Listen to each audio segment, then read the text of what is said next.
ಕೌಂತೆಯ ಈ ಚಿತ್ರದ ಕಥೆನ ಹರಿ ಮತ್ತು ಚಂದ್ರಾಸ್ ಇಬ್ಬರು ಬಂದು ನನಗೆ ಹೇಳಿದ್ರು.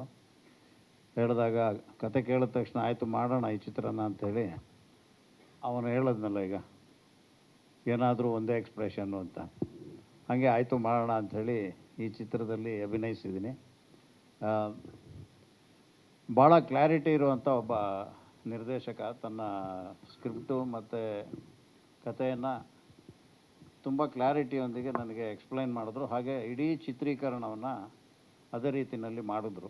ನನಗೆ ಇದ್ದಿದ್ದು ಒಂದು ಅನುಮಾನ ಏನು ಅಂದರೆ, ಇವರು ಹೇಗೆ ಕ್ಲಾರಿಟಿ ಇಟ್ಕೊಂಡು ಒಂದು ಸ್ಕ್ರಿಪ್ಟನ್ನು ಮಾಡಿದ್ದಾರೆ, ಅಷ್ಟೇ ಕ್ಲಾರಿಟಿ ಇವರು ಫ್ಲೋರಲ್ಲಿ ಕೆಲಸ ಮಾಡಬೇಕಾದ್ರೂ ಇರುತ್ತಾ ಅನ್ನೋ ಅನುಮಾನ ಇತ್ತು.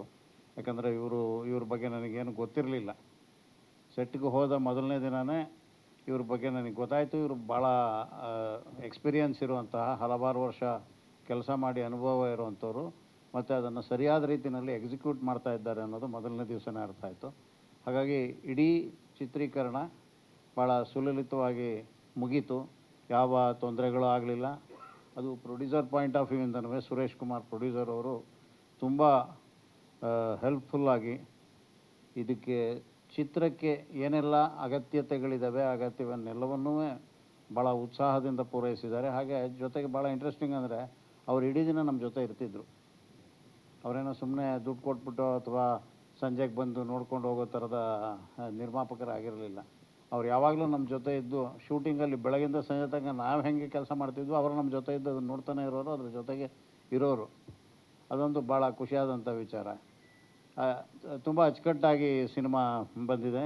ಅದರಲ್ಲಿ ನಮ್ಮ ಪ್ರಿಯಾಂಕ್ ಇದ್ದಾರೆ, ಮತ್ತು ಮನೋಹರ್ ಇದ್ದಾರೆ, ನಮ್ಮ ಮಿಮಿಕ್ರಿ ಗೋಪಿಯವರು ಇದ್ದಾರೆ, ಇನ್ನೂ ಹಲವಾರು ಕಲಾವಿದರು ಈ ಚಿತ್ರದಲ್ಲಿ ಅಭಿನಯಿಸಿದ್ದಾರೆ. ನೀತು, ಇನ್ನೊಬ್ಬ ಹುಡುಗ ಅವ್ರು ಯಾರು ಶಿವಮೊಗ್ಗದಲ್ಲಿದ್ದರು, ವಿವೇಕು, ಈ ಥರ ಹೊಸಬರು ಮತ್ತು ಸೀನಿಯರ್ಸು ಎಲ್ಲ ಸೇರಿ ಈ ಚಿತ್ರದಲ್ಲಿ ಪಾರ್ಟಿಸಿಪೇಟ್ ಮಾಡಿದ್ದೀವಿ. ಚಿತ್ರ ಚೆನ್ನಾಗಿ ಬಂದಿದೆ. ಮುಂದಿನ ತಿಂಗಳು, ಅದರ ಮುಂದಿನ ತಿಂಗಳು ನವಂಬರ್ ತಿಂಗಳಿಗೆ ಚಿತ್ರ ತೆರೆಗೆ ಬರ್ತಾಯಿದೆ. ನಿಮ್ಮೆಲ್ಲರ ಸಹಕಾರ ಈ ಚಿತ್ರಕ್ಕಿರಲಿ. Thank you.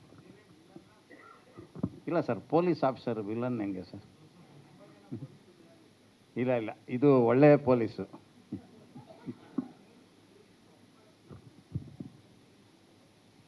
ಕತೆ ಚೆನ್ನಾಗಿದೆ. ಇಡೀ ಆ ಪಾತ್ರ, ನಾನೇನು ಈ ಚಿತ್ರದಲ್ಲಿ ನಿರ್ವಹಿಸಿದ್ದೀನಲ್ಲ ಆ ಪಾತ್ರ, ಅದು ಒಂದು ರಿಟೈರ್ಮೆಂಟ್ ಸ್ಟೇಜಿಗೆ ಬಂದಿರೋಂಥ ಒಬ್ಬ ಪೊಲೀಸು ತನಗೆ ಆ ಹಂತದಲ್ಲಿ ಬರುವ ಚಾಲೆಂಜನ್ನು ಹೇಗೆ, ಆ ಸವಾಲನ್ನು ಸ್ವೀಕರಿಸಿ ಅದನ್ನು ಹೇಗೆ ಗೆಲ್ತಾನೆ ಅನ್ನೋದು ಕೂಡ ಆ ನನ್ನ ಟ್ರ್ಯಾಕ್ನಲ್ಲಿ ಇದೆ. ಹಾಗಾಗಿ ಇದು ಇಂಟ್ರೆಸ್ಟಿಂಗ್ ಅನ್ನಿಸ್ತು, ಹಾಗಾಗಿ ಒಪ್ಕೊಂಡೆ. ಅದು ನೋಡಿ 1.5 ತಿಂಗಳ ನಂತರ ಎಲ್ಲ ವಾಸುಗಿಯವರು ಇಲ್ಲೇ ಕೇಳ್ಬಿಟ್ರೆ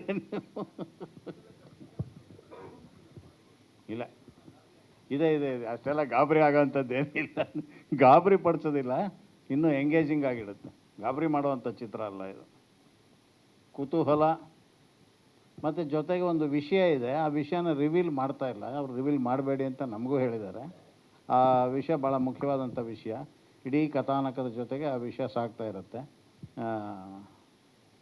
ಇದನ್ನೆಲ್ಲವನ್ನು ಚಿತ್ರ ತೆರೆಗೆ ಬಂದ ಮೇಲೆ ನೋಡಬೇಕು. Thank you.